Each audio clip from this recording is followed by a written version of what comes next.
ತಮ್ಗೆ ಗೊತ್ತಿದೆ, ಇವತ್ತು ಅಣ್ಣ ಬಸವಣ್ಣವರು, ನಾವೆಲ್ಲರೂ ಕೂಡ ಬಸವಣ್ಣವ್ರನ್ನ ವಿಶ್ವಗುರು ಅಂತೇಳಿ ಇವತ್ತು ಸಹ ನಾವು ಇದು ಮಾಡ್ತೇವೆ, ಅವ್ರನ್ನ ಆರಾಧಿಸ್ತೇವೆ. 12ನೇ ಶತಮಾನದಲ್ಲಿ ಇವತ್ತು ಅನುಭವ ಮಂಟಪ, ಏನು ಜಗತ್ತಿನ ಪ್ರಪ್ರಥಮ ಪಾರ್ಲಿಮೆಂಟ್ ಅಂತೀವಿ ನಾವು, ಅನುಭವ ಮಂಟಪದ ಪ್ರಪ್ರಥಮ ಪಾರ್ಲಿಮೆಂಟ್ನಲ್ಲಿ ಇವತ್ತು ಒಂದು ದೊಡ್ಡದಾದಂಥ ಒಂದು ಪರಿಕಲ್ಪನೆಯನ್ನ, ಇವತ್ತು ಸಾಮಾಜಿಕ ನ್ಯಾಯ, ಸಮಾನತೆ, ಮೂಢನಂಬಿಕೆಗಳ ವಿರುದ್ಧ, ಮೌಢ್ಯಗಳ ವಿರುದ್ಧ, ಜಾತಿ ವ್ಯವಸ್ಥೆಯಿಂದ ಹೊಲ್ಲವನ್ನ ಹೊರಗಿಟ್ಟು ಮಹಿಳೆಯರಿಗೆ ಸಮಾನತೆಯನ್ನ ಕೊಡುವ ಮೂಲಕ ಒಂದು ಶ್ರೇಷ್ಠವಾದಂಥ ಪರಿಕಲ್ಪನೆಯನ್ನ, ಸಿದ್ಧಾಂತವನ್ನು ಕೊಡುವ ಮೂಲಕ ಆಡು ಭಾಷೆಯಾದಂಥ ಕನ್ನಡದಲ್ಲಿ, ಬಹುಶಃ ಅವಾಗೆಲ್ಲನೂ ಕೂಡ ಸಂಸ್ಕೃತಮಯವಾಗಿದ್ದಂಥ ಸಂದರ್ಭದಲ್ಲಿ ಆಡು ಭಾಷೆ ಕನ್ನಡದಲ್ಲಿ ವಚನ ಚಳವಳಿಗಳ ಮೂಲಕ ಇವತ್ತು ಸಹ ಸಮಾಜದ ಸುಧಾರಣೆ ಮಾಡುವ ಜೊತೆಗೆ ಶ್ರೇಷ್ಠವಾದಂಥ ವೀರಶೈವ ಲಿಂಗಾಯತ ಧರ್ಮವನ್ನು ಇವತ್ತು ಸಹ ಸ್ಥಾಪನೆ ಮಾಡಿದಂಥವ್ರು. ಒಂದು ವೇಳೆ ಕಲ್ಯಾಣ ಕ್ರಾಂತಿ ಆಗದಿದ್ರೆ ಬಹುಶಃ ಇವತ್ತು ಇಡೀ ಭಾರತ ದೇಶ, ಬಹುಶಃ ಮಹಾದೇವಪ್ಪನವ್ರು ಒಪ್ಕೋತಾರೆ, ನನ್ನ ನಂತರ ಅವ್ರು ಮಾತನಾಡ್ತಾರೆ, ಇವತ್ತು ಕಲ್ಯಾಣ ಕ್ರಾಂತಿ ಆಗದಿದ್ರೆ ಇವತ್ತು ಬಸವ ಧರ್ಮ ಇವತ್ತು ನಮ್ಮ ಜಾಗತಿಕ ಧರ್ಮವಾಗ್ತಿತ್ತು, ಜಾಗತಿಕ ಸಂಸ್ಕೃತಿ ಆಗ್ತಿತ್ತು. ಭಾರತ ದೇಶ ಇವತ್ತು ಬಸವ ಭಾರತ ಆಗ್ತಿತ್ತು, ಬಸವ ಸಂಸ್ಕೃತಿ ಭಾರತ ದೇಶದಲ್ಲಿ ಇವತ್ತು ಸಹ ಆಗ್ತಿತ್ತು.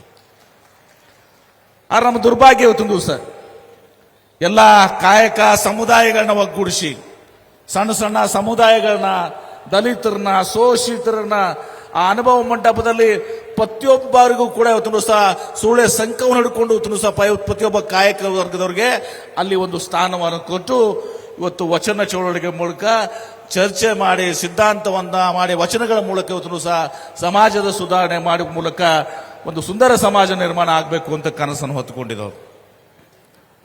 ದುರ್ಭಾಗ್ಯ ಇವತ್ತು ದಿವಸ ಆ ಕನಸು ನಮಗೆ ಇವತ್ತು ಈಡೇರಲಿಲ್ಲ.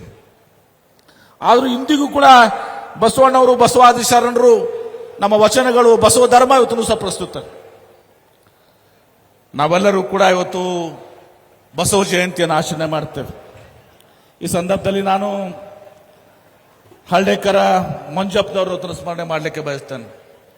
ದಕ್ಷಿಣ ಮತ್ತು ಉತ್ತರ ಇದೇನು ಬಹಳಷ್ಟು, ನನಗೆ ಯಾಕೆ ಬಹಳಷ್ಟು ಸಂದರ್ಭದಲ್ಲಿ ಹೇಳ್ತಾರೆ, ನೀವೆಲ್ಲರೂ ಕೂಡ ಲಿಂಗಾಯತ ನಾಯಕರು, ಲಿಂಗಾಯತ ಮಂತ್ರಿಗಳು, ಶಾಸಕರು, ನಿಮ್ಮ ಉತ್ತರ ಕರ್ನಾಟಕ ಕಡೆ ನೀವು ಹೋಗ್ತೀವಿ, ದಕ್ಷಿಣ ಕರ್ನಾಟಕ ಕಡೆ ನೀವು ಬರೋದಿಲ್ಲ ಅಂತ ಹೇಳಿ, ನಾವು ಇದು ಆ ದಕ್ಷಿಣ ಕರ್ನಾಟಕದ ಒಂದು ಕನೆಕ್ಟ್ ಅನ್ನು ಕೂಡ ಸಹ ಮಾಡುವ ಮೂಲಕ ತಮ್ಮ ಜೊತೆಗೂ ಕೂಡ ನಾವು ಭಾಗವಹಿಸಿ ನಿಮ್ಮ ಕಷ್ಟ ಸುಖಗಳಲ್ಲಿ ಕೂಡ ನಿಮ್ಮ ಪ್ರಾತಿನಿಧ್ಯಕ್ಕೂ ಕೂಡ ಸಹ ನಾವು ಆ ಒಂದು ಪ್ರಯತ್ನವನ್ನು ಮಾಡಬೇಕಾಗಿದೆ. ಅದು ನಿಶ್ಚಿತವಾಗಿಯೂ ಕೂಡ ನಾವು ಮಾಡ್ತೀವಿ ಅನ್ನೋ ಮಾತನ್ನು ಹೇಳಿ, ಅದ್ರ ಜೊತೆಗೆ ಇವತ್ತು ನಮ್ಮ ಲಿಂಗಾಯತ ಉಪಪಂಗಡಗಳು, ಯಾಕಂದ್ರೆ ನಾವು ನೋಡ್ತೀವಿ ಇನ್ನೊಂದು ಸಮುದಾಯ ಇದೆ ಲಿಂಗಾಯತ ಉಪಪಂಗಡ ಎಲ್ಲರಿಗೂ ಕೂಡ, ಯಾಕಂದ್ರೆ ಸಹಜವಾಗಿ ಎಂ ಬಿ ಪಾಟೀಲ್ ಒಬ್ಬರು ಅನುಕೂಲ ಇದೆ, ವಿನಯ್ ಕುಲಕರ್ಣಿ ಒಬ್ಬರು ಅನುಕೂಲ ಇದ್ರಂತ ಆಗೋದಿಲ್ಲ.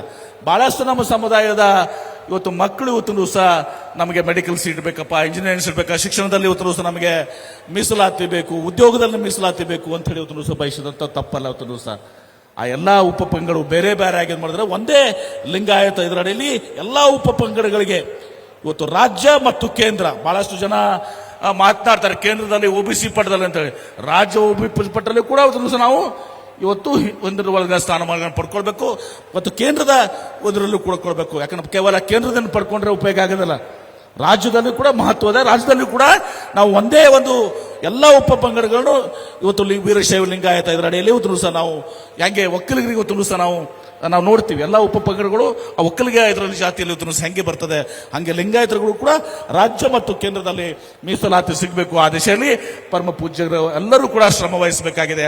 ಅವರ ಮಾರ್ಗದರ್ಶನದಲ್ಲಿ, ಅವರ ನೇತೃತ್ವದಲ್ಲಿ ನಾವೆಲ್ಲರೂ ಕೂಡ ಪಕ್ಷಾತೀತವಾಗಿ ಸಮಾಜದ ಸಲುವಾಗಿ ನಾವು ಒಗ್ಗೂಡಿಕೊಂಡು ಆ ಹೋರಾಟವನ್ನ, ಆ ದಿಶೆಯಲ್ಲಿ ಒತ್ತಾಯಗಳನ್ನ ನಾವು ಮಾಡಲಿಕ್ಕೆ ಇವತ್ತು ಸಹ ನಾವು ತಯಾರಾಗಿದ್ದೇವೆ ಅನ್ನೋ ಮಾತಾಡೋ ಸಂದರ್ಭ ಹೇಳಿ, ಮತ್ತೊಮ್ಮೆ ಬಹಳ ಸಂತೋಷದಿಂದ ಈ ಒಂದು ಬಸವ ಜಯಂತಿ ಕಾರ್ಯಕ್ರಮದಲ್ಲಿ ನಾನು ಭಾಗವಹಿಸಿದ್ದೀನಿ. ನನಗೆ ಗೊತ್ತಿದೆ ಎಷ್ಟು ಕಷ್ಟ ತಾವು ಅನುಭವಿಸಿದ್ರಿ, ಇದಕ್ಕೆ ಎಷ್ಟೆಲ್ಲ ನನಗೆ ಬಂದು ಹೇಳ್ತಾ ಇದ್ರು. ನಾವು ಊಟನೂ ಕೂಡ ಎಲ್ಲರಿಗೂ ಕೂಡ ಇವತ್ತು ಇಲ್ಲಿ ಹೋಳಿಗೆ ಊಟನ ಮಾಡಿಸಿದ್ದೇವೆ. ನಿಮ್ಮಲ್ಲಿ ಏನಂತೀರಿ, ಒಬ್ಬಟ್ಟು ಅಂತೀರಿ, ನಾವು ಹೋಳಿಗೆ ಅಂತೀವಿ, ಒಬ್ಬಟ್ಟು ಅಂತೀರಿ. ಎಲ್ಲರಿಗೂ ಒಬ್ಬಟ್ಟನ್ನು ಊಟ ಮಾಡಿಸಿದ್ವಿ, ತಿಂಡಿ ಮಾಡಿಸಿದ್ವಿ. ಭಾಳ ದೊಡ್ಡದಾದ ಖರ್ಚವನ್ನು ನಾವೆಲ್ಲರೂ ಕೂಡ ಕೂಡಿ ಖರ್ಚು ಮಾಡಿ ಇವತ್ತು ಒಂದು ಕಾರ್ಯಕ್ರಮವನ್ನು ಪ್ರತಿಯೊಬ್ಬರನ್ನ ಪಾಲ್ಗೊಳ್ಳಿಕೆ ಆಗಬೇಕು ಅಂತ ಹೇಳಿ ದೃಷ್ಟಿಯಲ್ಲಿ ಪ್ರತಿ ಹಳ್ಳಿಗೂ ನಾವು ಭೇಟಿ ಕೊಟ್ಟು ಈ ಒಂದು ಕಾರ್ಯಕ್ರಮವನ್ನು ಆಯೋಜಪಡಿಸಿದ್ವಿ ಅಂತ ಹೇಳಿದ್ದಾರೆ. ಮತ್ತೊಮ್ಮೆ ಪ್ರದೀಪ್ ಅವರು ಮತ್ತು ಉಳಿದಂಥ ಎಲ್ಲ ಸಂಘಟನೆಗಳ ಪದಾಧಿಕಾರಿಗಳು, ಅವ್ರ ಸ್ನೇಹಿತರು ಎಲ್ಲರಿಗೂ ಕೂಡ ಹೃದಯಪೂರ್ವಕವಾದ ಅಭಿನಂದನೆ ಸಲ್ಲಿಸೋದಕ್ಕೆ ನಿಮ್ಮ ಜೊತೆ ನಾವು ಇದ್ದೀವಿ. ನಿಮಗೆ ಶಕ್ತಿಯನ್ನು ತುಂಬುವಂಥ ಕೆಲಸ ಇವತ್ತು ದಿವಸ ನಾವು ಮಾಡ್ತೀವನ್ನೋ ಮಾತ್ರ ಸಂದರ್ಭದಲ್ಲಿ ಹೇಳಿ, ಪೂಜ್ಯ ಶ್ರೀಗಳ ನೇತೃತ್ವದಲ್ಲಿ ಆ ಕೆಲಸವನ್ನು ನಾವು ಮಾಡ್ತೀವಂತ, ಜಗದ್ಗುರು ನೇತೃತ್ವದಲ್ಲಿ ಕೆಲಸ ಮಾಡ್ತೀವನ್ನೋ ಮಾತು ಪ್ರಾಮಾಣಿಕ ಮಾತುಗಳು ಹೇಳಿ ನಾವೆಲ್ಲರೂ ಬಸವಣ್ಣವರ ಹಾದಿಯಲ್ಲಿ ಕೇವಲ ಇವತ್ತು ನಾವು ಬಸವಣ್ಣವ್ರನ್ನ ನಾವು ಕರ್ನಾಟಕದ ಸಾಂಸ್ಕೃತಿಕ ನಾಯಕ ಅಲ್ಲ, ಬಸವಣ್ಣವರು ಇಡೀ ಭಾರತ, ಇಡೀ ವಿಶ್ವದ ಸಾಂಸ್ಕೃತಿಕ ನಾಯಕ. ಇವತ್ತೊಂದು ದಿವಸ ಇಡೀ ವಿಶ್ವಕ್ಕೆ ಬೆಳಕನ್ನು ತಂದು ಕೊಟ್ಟಂತ ವಿಶ್ವಗುರು ಬಸವಣ್ಣವರು.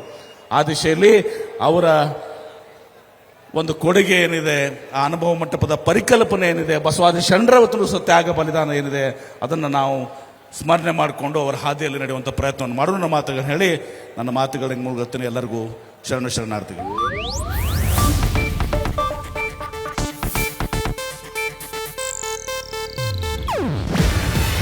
ಇದು ಏಷ್ಯಾನೆಟ್ ನ್ಯೂಸ್ ನೆಟ್ವರ್ಕ್ ಪ್ರಸ್ತುತಿ. ನೀವು ನೋಡ್ತಿದ್ದೀರಾ ಏಷ್ಯಾನೆಟ್ ಸುವರ್ಣ ನ್ಯೂಸ್.